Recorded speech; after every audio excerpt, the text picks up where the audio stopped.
No próximo capítulo da novela Terra Nostra, Janete reage com ironia e desprezo ao saber que a criança nasceu mulher. Do outro lado da linha, ela solta uma risada seca, fria, cortante. Então nasceu menina? Foi bem feito para ele. A voz vem carregada de sarcasmo. Ela pergunta o que o pai realmente esperava. Se achava mesmo que a amante lhe daria um filho homem, como ela deu. Janete faz questão de frisar: não estou com ódio nenhum. Mas o tom entrega tudo. Com ironia cruel, ela pede que Marco Antônio avise ao pai que está mandando flores para a mãe da filha dele. Agradece. E desliga o telefone, satisfeita. Rosana fica chocada. Pergunta, sem acreditar, se Janete vai mesmo mandar flores para a amante do marido. Janete cai na gargalhada. Uma risada amarga. Vou mandar uma coroa. Daquelas enormes, que enchem os cemitérios. Enquanto isso, em outro ambiente, o clima é completamente diferente. Paola conta à mãe, aliviada, que o leite finalmente desceu. Inês ergue os olhos aos céus. Agradece a Deus. Emocionada. Ela pede que a filha pare de pensar na fábrica. Diz que Paola não deve nem cogitar se levantar da cama. Ainda está de resguardo. Paola concorda, mas a inquietação aparece. Pergunta por quanto tempo ainda vai precisar ficar ali, deitada. Mais tarde, sozinha com Francesco, Paola comenta sobre as flores. Diz que não havia cartão. Francesco se explica, meio sem jeito. Conta que não colocou nada porque não sabia escrever o que estava sentindo. As palavras simplesmente não vinham. Paola olha para ele com ternura. Pergunta se o fez feliz. Francesco confirma, sem hesitar. Diz que não se lembra de um dia tão feliz em toda sua vida desde o nascimento de Marco Antônio. O bebê balbucia baixinho. O som enche o quarto de vida. Paola sorri. Pergunta como eles vão chamar a princesinha deles. Francesco diz que o nome pode ser o que ela quiser. Mas Paola insiste. Quer que seja ele a escolher. Francesco pensa por alguns segundos. Respira fundo. Aurora. Ele explica, emocionado, que o nome representa o sentimento de que a vida recomeçou, como um novo dia nascendo, como a própria felicidade entrando outra vez em seu coração. Paola se emociona. Diz que adorou. Os dois, com a voz embargada, confirmam. Aurora Magliano. Em outro canto da história, Toninho diz a Hortência que agora está tudo acertado. Explica que restaram apenas a casa onde ela vivia com o tio Hernandes. E os armazéns. Hortência pergunta o que vão fazer. Toninho responde que a decisão é dela e do marido. Ela comenta que Amadeu não entende muito desses assuntos. Diz que ele gosta mesmo é de construir casas. Toninho lembra que Amadeu trabalha para o italiano Francesco, junto com Mateu. Hortência concorda. Pergunta se não podem alugar os armazéns. Toninho explica que não. Sugere que a venda da casa renderia capital para continuar os negócios do tio Hernandes. Ressalta que conhece bem o ramo de cereais. Hortência pensa por um instante. Admite que talvez não seja uma má ideia. Diz que confia no sobrinho. E manda colocar a casa à venda. Toninho garante que ela não vai se arrepender. Hortência decide trabalhar com ele. Quer aprender, passo a passo. Enquanto isso, Luísa comenta que a madame parece se sentir vingada. Afinal, a filha de Francesco com a italiana do retrato nasceu menina. Antônia responde com cautela. Diz que ainda precisa ver quantos filhos ele vai ter com ela. Afinal, pelo visto, o signore Francesco Magliano não está morto. Luísa concorda. E pede para Antônia nem comentar isso. Por fim, Rosana explica à mãe que não tem ido ver o filho todos os dias. Confessa que lhe faz mal vê-la com aquela barriga. Maria estranha. Pergunta o motivo desse mal-estar. Rosana desconversa. Diz que não é nada. Que deve ser só bobagem. Maria olha firme para a filha. E a pergunta sai pesada, quase dolorosa. Você sente vergonha de mim, Rosana? Rosana se apressa em negar. Não, claro que não. Mas hesita. O silêncio denuncia mais do que as palavras. Maria insiste. Diz que a criança que espera é filha do pai de Rosana. E que não cometeu pecado nenhum. Rosana baixa o olhar. Respira fundo. Eu sei disso. Então, finalmente, confessa. O que eu sinto não é vergonha. É medo. Maria se alarma. Pergunta se a filha tem medo de que ela morra. Rosana responde sem rodeios. Tenho, sim. A voz treme. Ela diz que vive angustiada por causa disso. Que esse medo não a deixa em paz. Num impulso desesperado, pede: por favor, não tenha essa criança aqui em casa. Em outro momento, Mariana comenta com Leonora que Dona Maria do Socorro não aceita, de jeito nenhum, a ideia de ter o filho nas mãos de médicos num hospital. Leonora explica que isso acontece porque ela sente vergonha. Só de imaginar já fica constrangida. Mariana diz que sabe, mas afirma que ficaria mais tranquila se o Sr. Gomercindo conseguisse convencê-la. Leonora pondera. Diz que Maria do Socorro acredita que, se fez o parto das duas filhas, também pode fazer o dela. Ainda mais com a ajuda de Mariana. Mariana alerta.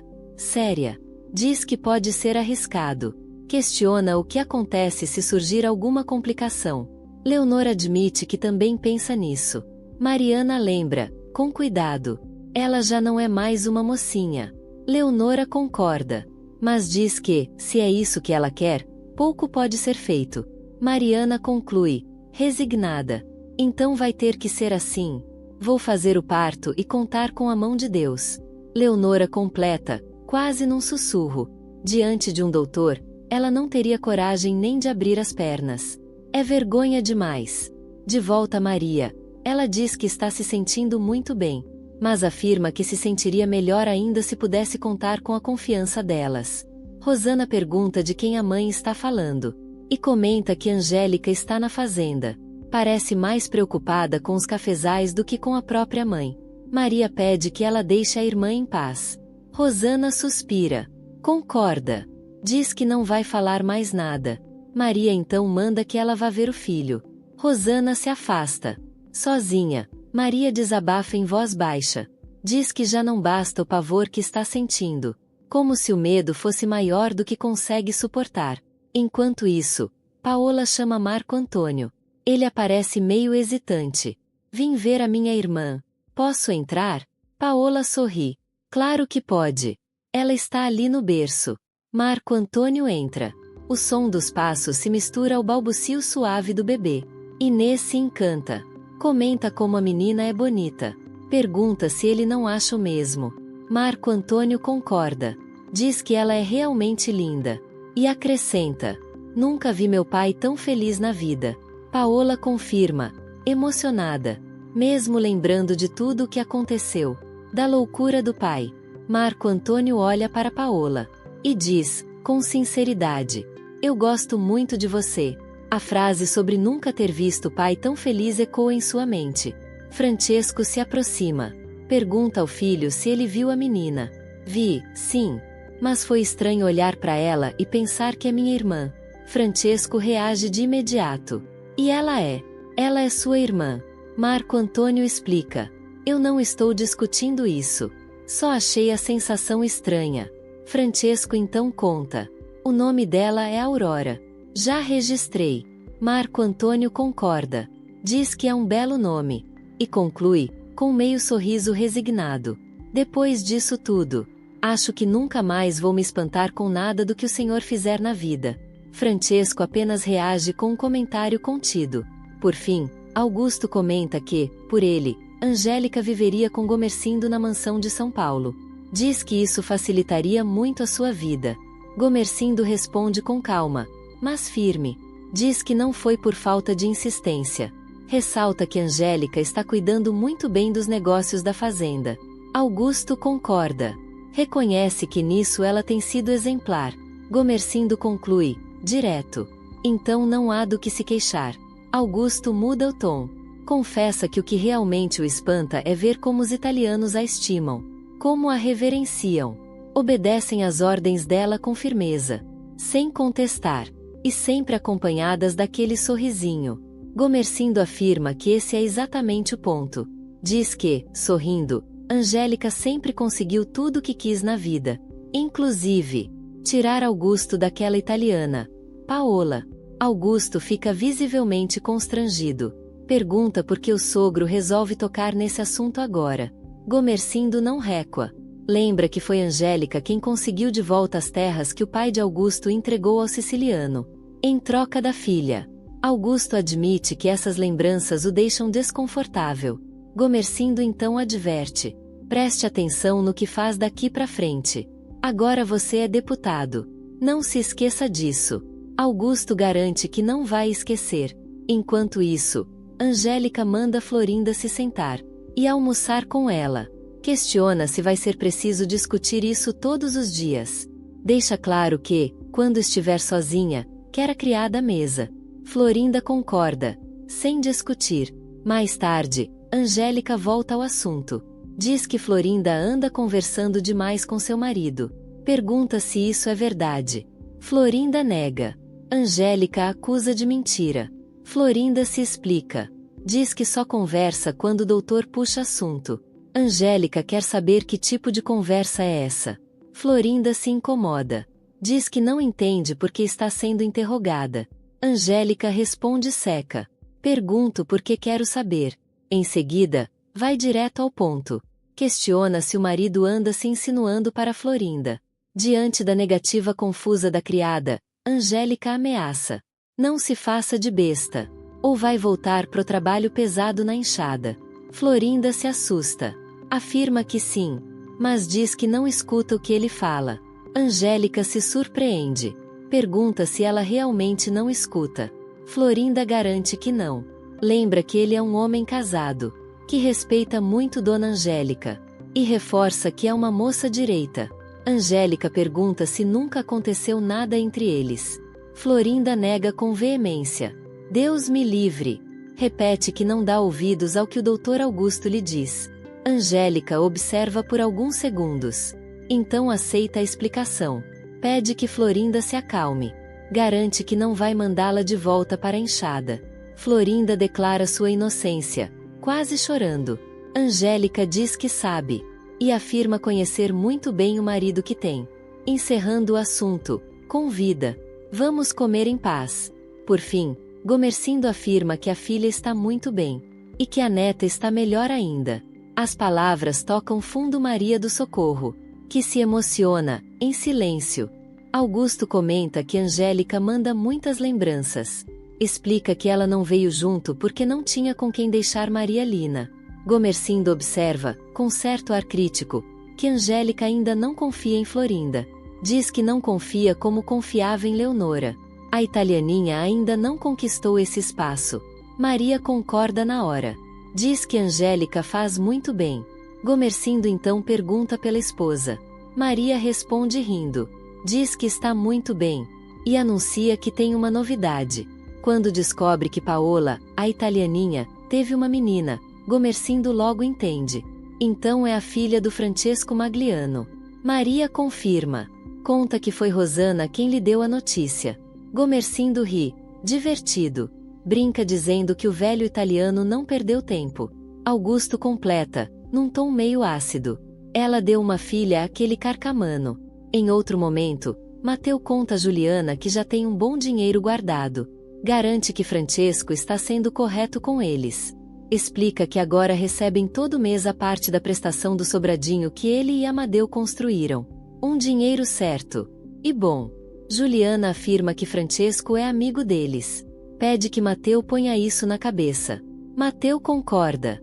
Lembra que Francesco era amigo do pai dela. E confessa, sorrindo, que já está até gostando do velho. Juliana se diverte com a confissão. Logo depois, Mateu anuncia que tem outra novidade. Conta que ele e Amadeu passaram pelo banco. Diz que viram Francesco feliz como uma criança. Tudo porque a filha nasceu. Juliana se espanta ao saber que Paola lhe deu uma menina. Mateu então acrescenta mais uma coisa. Conta que, conversando com Francesco, falou de seu filho Marinho. E descobriu que o menino não vive com Rosana e Marco Antônio. Marinho mora com os avós, na mansão que eles compraram. Mateu diz que Francesco prometeu falar com Gomercindo, para deixá-lo ir ver o filho. Confessa, com a voz apertada, que está morrendo de saudade. Juliana tenta ponderar. Lembra que ele já tem um filho vivendo ali com eles. Mateu responde na hora. Diz que aquele também é seu filho. E ressalta que Juliana vive ali com a filha dela, de Marco Antônio. Mesmo assim, insiste. Diz que quer ver Marinho. Reafirma o quanto deseja isso. Em casa, Marco Antônio diz à mãe que foi, sim, ver a irmã. Pergunta se há algum mal nisso. Rosana responde que não.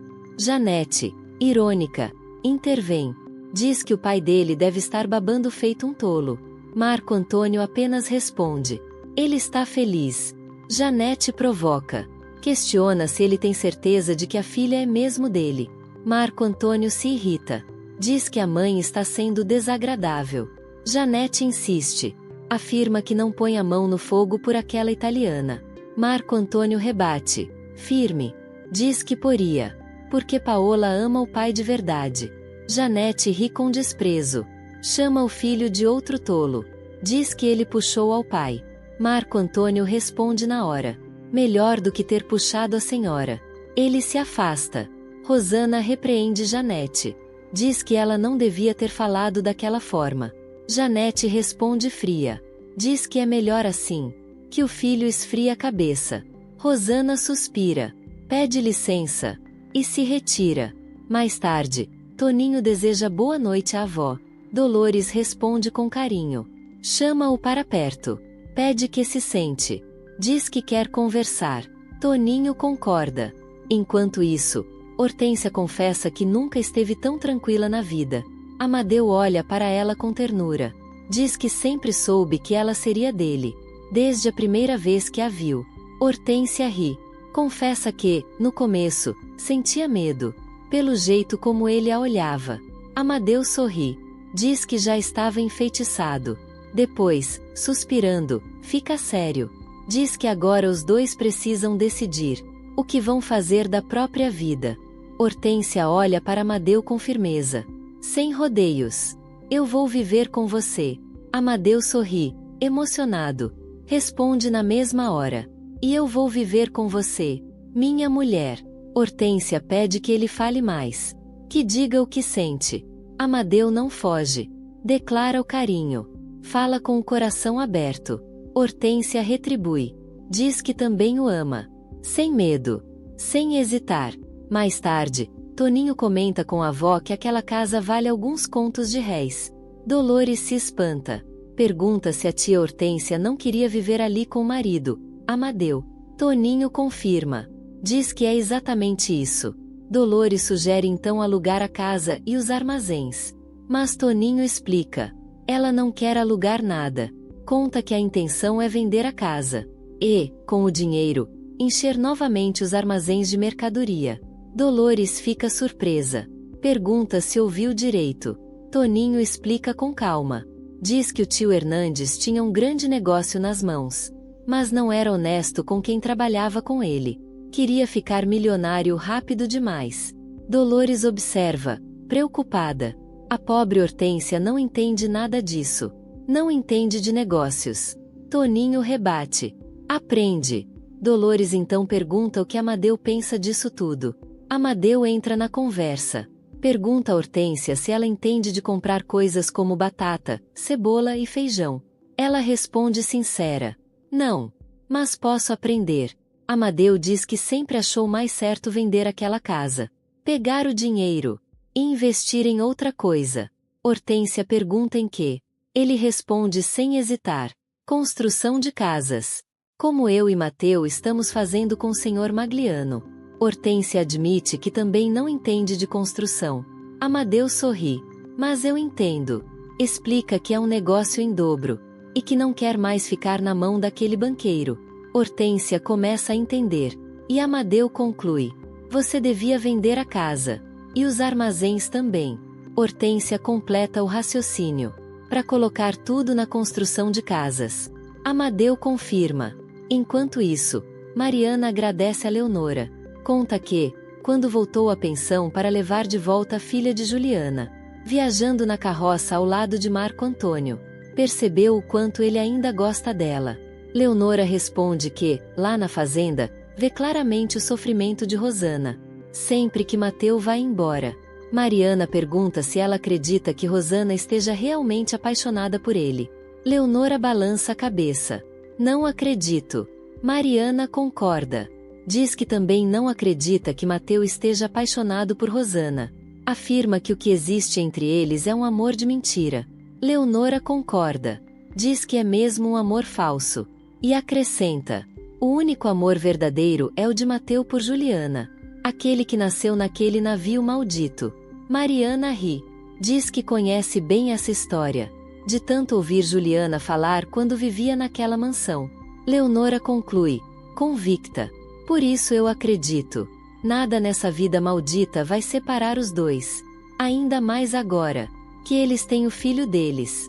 Rosana segura Marco Antônio pelo braço. Pede que ele não fique assim. Diz que a mãe dele, às vezes, não pensa no que fala. Lembra que Janete ainda morre de ciúmes do pai. Marco Antônio responde com amargura. Ela destruiu a vida dos dois. E nunca se deu conta disso. Rosana diz que imagina, mas pede que ele não se aborreça por causa de uma besteira. Marco Antônio respira fundo. A dor vem antiga. Conta que, para a mãe, as vitórias do pai sempre foram pequenas. Que não se lembra de um único elogio. Só críticas. Recriminações. Diz que ela só sorria por deboche. Rosana tenta negar. Diz que isso não pode ser verdade. Mas ele garante que é. Lembra que a mãe insiste em chamar o pai de carcamano, mesmo sabendo o quanto ele odeia isso. E confessa que nunca entendeu como os dois conseguiram ficar juntos tantos anos. Rosana comenta que agora uma italiana, como a mãe dele faz questão de chamar, deu uma filha ao pai. Marco Antônio responde na hora. Essa italiana gosta dele de verdade. Rosana lembra que conhece a italiana, que ela foi amante de Augusto, seu cunhado. Ele diz que sabe dessa história, mas afirma, convicto: hoje ela ama o meu pai. Rosana pede então que ele esqueça as bobagens ditas pela mãe, que tente entender o lado dela. Marco Antônio muda o tom. Pergunta se a italiana ensinou a irmã dele a fazer macarrão. Rosana confirma. Ele sorri de leve. Então agora ela ensinou o meu pai a gostar da vida outra vez. Confessa, emocionado. Eu quase chorei quando vi a criança no berço. Rosana diz que imagina. Marco Antônio então avisa que tem uma notícia. Conta que, naquele dia, Mateu, o ex-marido dela, conversou com o próprio pai porque quer ver o filho. Em outro lugar, Mateu diz a Juliana que quer ver Marinho.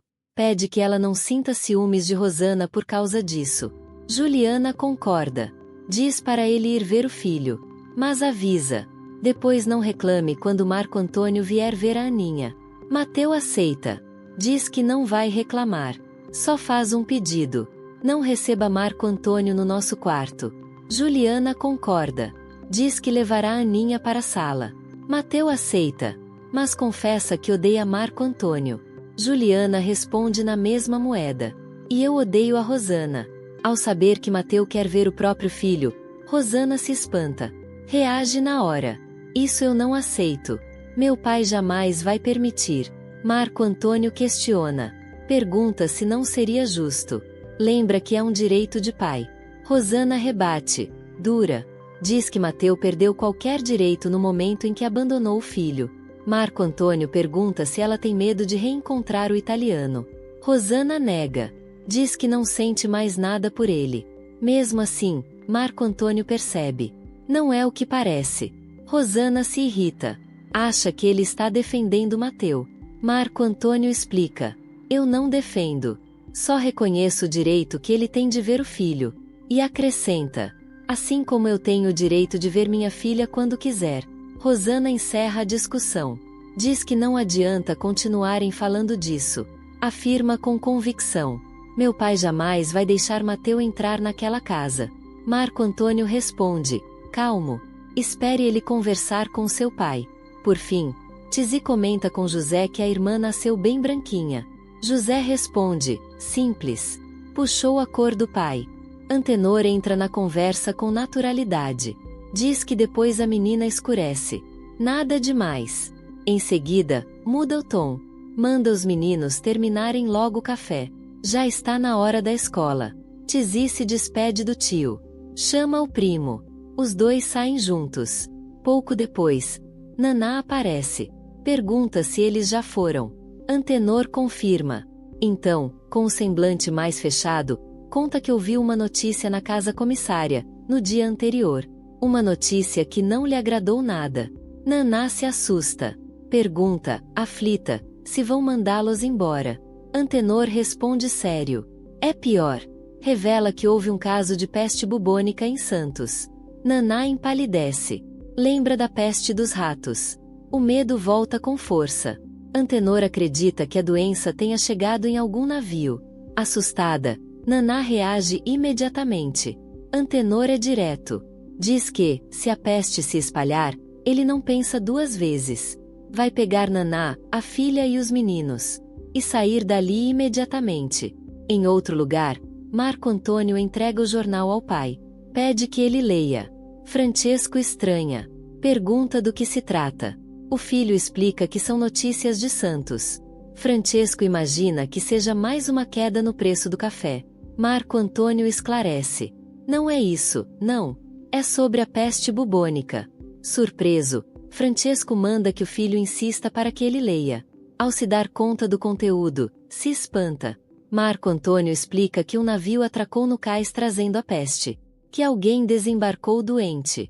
Junto com os ratos. Francesco completa, apreensivo. E os ratos também desembarcaram. O filho confirma. São eles que transmitem a doença.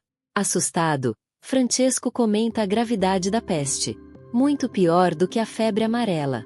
Capaz de dizimar metade do mundo. Tenta se acalmar. Diz que, por enquanto, a doença está restrita a Santos. E longe dali. Marco Antônio suspira. Olha para o pai, apreensivo. E se os ratos subirem a serra? Augusto entra na conversa. Começa a falar sobre política. Comenta que o presidente da República, Campos Salles, conduz a chamada política dos governadores. Diz que, embora a maioria dos deputados federais esteja ao lado do presidente, ele prefere entender melhor a situação antes de tomar partido. Gomercindo interrompe. Pede que ele pause o discurso. Diz que leu no jornal uma notícia que o preocupa muito. Questionado, revela. Foi descoberto um caso de peste bubônica em Santos. Augusto se espanta. Diz que sabe o que é a doença. Mas duvida que isso tenha realmente acontecido em Santos. Até que Gomercindo aponta a notícia no jornal. Leonora pede licença para entrar. Augusto comenta que isso é um verdadeiro azar para o presidente Campos Salles. Gomercindo pergunta por quê. Augusto explica que, se a peste voltar justamente durante o governo dele, a oposição certamente colocará a culpa no presidente. Gomercindo ironiza. Diz que a culpa deveria cair sobre algum rato que desembarcou de um navio no cais de Santos. Augusto ri de leve. Observa que o sogro sabe bem como funciona a política. Mas logo fica sério. Afirma que a notícia é grave. Muito preocupante. Gomercindo então decide. Diz que não vai esperar o presidente discutir de quem é a responsabilidade. Caso a peste se espalhe como no passado. Anuncia que ele e a família estão voltando para a fazenda. Marco Antônio concorda. Diz que sabe que não se pode brincar com aquela peste. Francesco tenta se conter. Diz que o jornal fala de apenas um caso. Mas a dúvida não o abandona. Questiona se não pode haver outros, ainda escondidos. Marco Antônio pede calma. Diz que é melhor esperar para ver o que acontece. Lembra que, por enquanto, não há motivo para alarme. Foi o próprio pai quem disse isso. Francesco insiste. Volta a pergunta que não lhe sai da cabeça. E se os ratos subirem a serra? Marco Antônio tenta aliviar. Diz que foi só uma força de expressão. Mas Francesco não esquece o passado. Recorda que a peste bubônica dizimou quase metade da Europa. E depois, o resto do mundo. Marco Antônio argumenta que só se conhece um único caso em Santos. Francesco rebate, inquieto. É sempre assim. Começa com um. Depois vem o segundo. O terceiro. O silêncio pesa. Marco Antônio pergunta, direto. O que o senhor quer fazer? Francesco devolve a pergunta. Com a voz carregada de medo. Você pretende ficar esperando os ratos subirem a serra, com suas pulgas, espalhando essa maldita peste? Enquanto isso, Gomercindo se aproxima de Maria. Pergunta como ela está se sentindo. Maria responde com tranquilidade. Diz que está ótima. Apenas acordou um pouco cansada. Mas já se sente melhor. Pede que ele não se preocupe. Gomercindo diz que se preocupa. Sim. E explica o motivo. Pergunta se ela teria condições de viajar até a fazenda da família. Maria estranha. Questiona por quê. Ele admite que pode ser exagero. Mas diz que leu uma notícia no jornal que o deixou alarmado. Foi descoberto um caso de peste bubônica em Santos. Maria se assusta na hora. A peste dos ratos. Gomercindo confirma. Explica que é a doença transmitida pelas pulgas dos ratos, responsável por matar milhões de pessoas. Maria percebe o medo nos olhos do marido. Gomercindo confessa. Eu só quero proteger você. Acima de tudo. Maria não hesita. Diz que irá para onde ele quiser. Gomercindo então decide. Arrume as malas. Marco Antônio fala com a mãe. Diz que pode ter sido apenas um caso, mas admite que outros podem ter acontecido, sem que os jornais tenham divulgado, para não alarmar a população. Janete entra em desespero. Pergunta o que eles vão fazer. Marco Antônio é direto. Se aconteceu em Santos, amanhã pode acontecer aqui também. Janete concorda, mas insiste.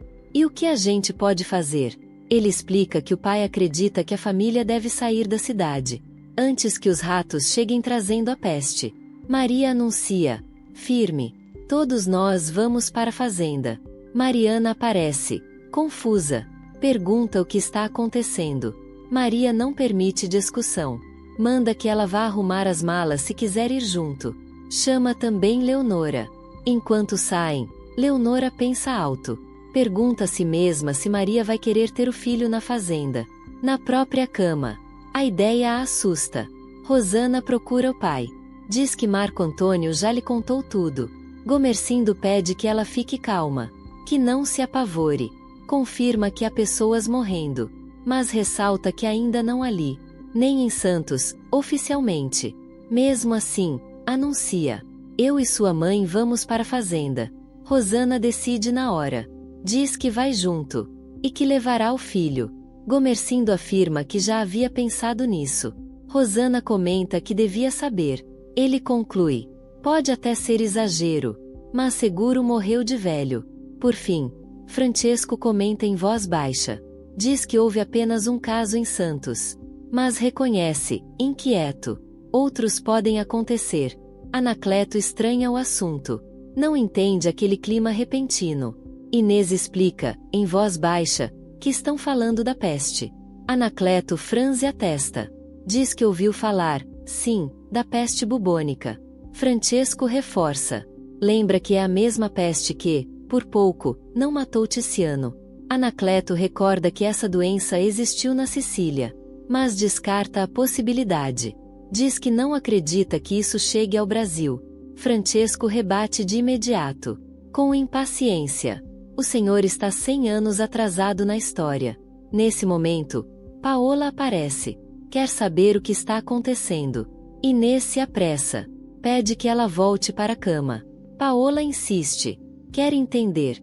Francesco intervém. Diz que não está acontecendo nada. E a conduz de volta, com cuidado. Anacleto ironiza. Diz que Francesco parece o pai dela. Inês se irrita. Manda que ele pare de falar besteira. Ou você quer dormir com a própria filha? Anacleto se ofende. Diz que não foi isso que quis dizer. Inês o corta. Cala a boca. Ele resmunga. Mas se cala. Francesco ajeita Paola com carinho. Chama-a de amor. Ela o olha desconfiada. Pergunta sobre a história da peste que ouviu ele comentar. Francesco tenta minimizar. Diz que não há peste nenhuma. Paola insiste. Afirma que ouviu perfeitamente. Sem saída, ele admite.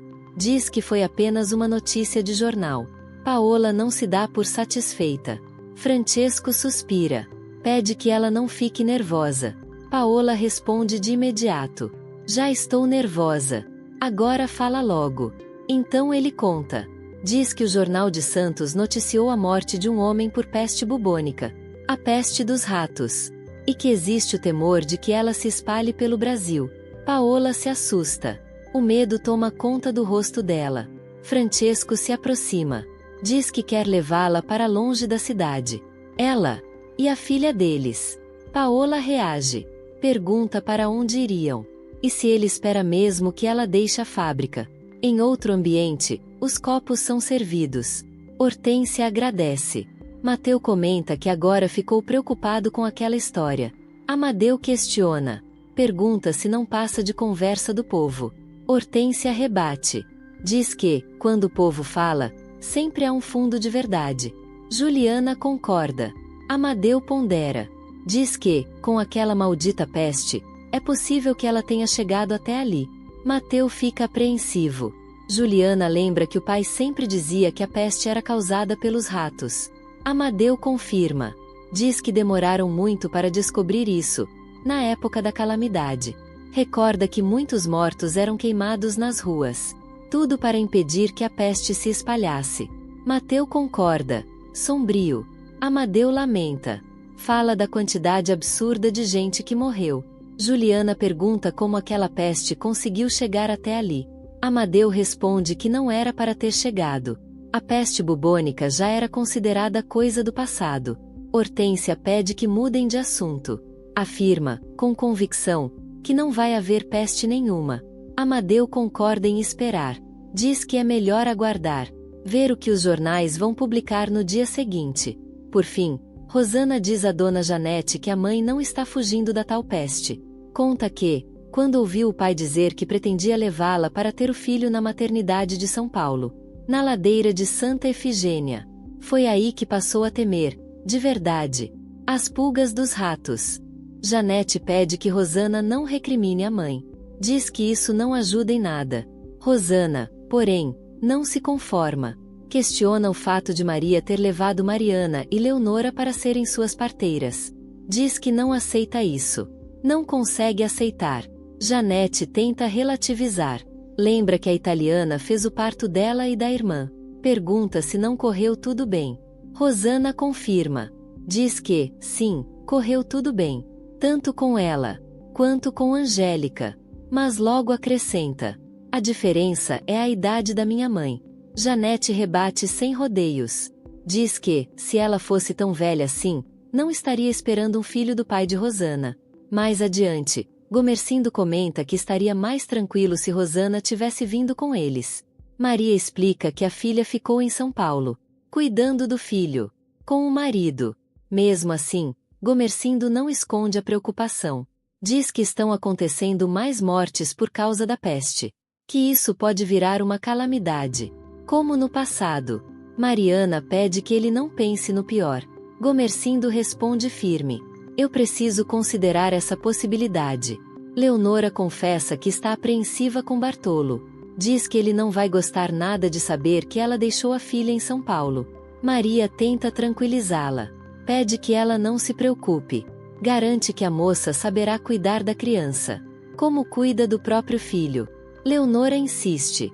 Diz que, mesmo assim, continua inquieta. Maria então suspira. Confessa que acha que se arrependeu de ter vindo. Gomercindo se alarma. Pergunta se ela não está se sentindo bem. Maria responde que está, sim, e pede que ele não se preocupe com ela. Rosana desabafa. Diz que a mãe não devia ter feito aquela viagem. E se espanta. Não entende como o pai, um homem tão cuidadoso, permitiu isso. Janete concorda. E vai além. Diz que essa história de peste, que ainda não chegou ali e talvez nem chegue, foi só uma desculpa. Segundo ela, a verdade é outra. Maria não queria ter o filho naquela maternidade de São Paulo. Rosana concorda. Diz que é exatamente isso que vem dizendo.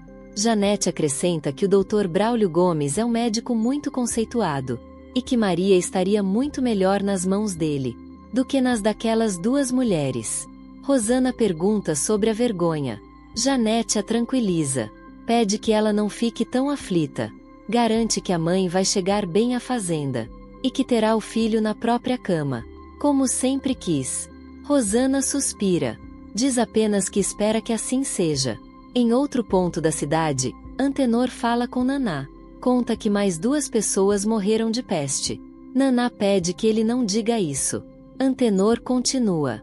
Explica que comentam que a peste chegou no vapor Rei de Portugal, vindo do Porto, onde muita gente morreu. Naná pergunta, apavorada, se os ratos vieram nesse vapor. Antenor confirma. É isso que estão dizendo. Desesperada, Naná propõe que eles vão embora dali imediatamente. Antenor explica que não podem. Foi criado um cordão sanitário. Ninguém sai sem um passaporte sanitário. Naná entra em pânico. Antenor acrescenta que os trens estão sendo inspecionados no alto da serra, em Ribeirão Pires. E que, em São Paulo, o governo está pagando as pessoas para matar ratos. Naná se desespera ainda mais. Diz que precisam dar um jeito de sair daquela cidade com as crianças. Antenor responde, decidido, mas tenso. Eu vou tentar. Repete, como uma promessa. Vou tentar. Marco Antônio traz novas informações. Fala baixo, mas com gravidade. Diz que estão comentando por toda parte que o Dr. Oswaldo Cruz veio do Rio de Janeiro, comissionado pelo governo federal, justamente por causa da peste.